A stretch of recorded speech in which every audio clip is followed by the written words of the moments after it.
அண்மை செய்தி. அண்ணா பல்கலைக்கழக மாணவி பாலியல் வழக்கில் கைதான ஞானசேகரன் குண்டர் தடுப்பு சட்டத்தின் கீழ் அடைத்ததை எதிர்த்து ஞானசேகரனின் தாயார் தாக்கல் செய்த மனுவிற்கு பதிலளிக்க காவல்துறைக்கு சென்னை உயர்நீதிமன்றம் உத்தரவு பிறப்பித்திருக்கிறது.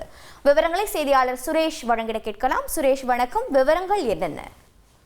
வணக்கம். அண்ணா பல்கலைக்கழக மாணவி பாலியல் வன்கொடுமை வழக்கில் கைது செய்யப்பட்ட ஞானசேகரனை குண்டர் தடுப்பு சட்டத்தின் கீழ் சிறையில் அடைக்க சென்னை மாநகர காவல் ஆணையர் உத்தரவு பிறப்பித்திருந்தார். இந்த உத்தரவை எதிர்த்து ஞானசேகரனுடைய தாய் கங்காதேவி சென்னை உயர்நீதிமன்றத்தில் மனு தாக்கல் செய்திருக்கிறார்.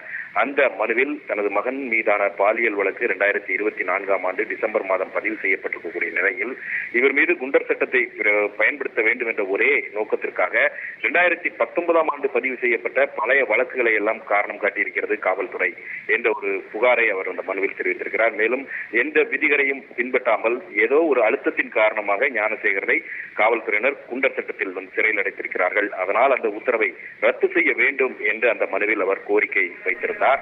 இந்த மனுவை விசாரித்த நீதிபதிகள் MS ரமேஷ் மற்றும் N செந்தில்குமார் அடங்கிய அமர்வு இந்த மனுவுக்கு 4 வாரங்களில் பதிலளிக்க வேண்டும் என்று காவல்துறைக்கு உத்தரவிட்டு வழக்கின் விசாரணையை தள்ளி வைத்திருக்கிறது. உங்களுடைய தகவல்களுக்கு நன்றி சுரேஷ்.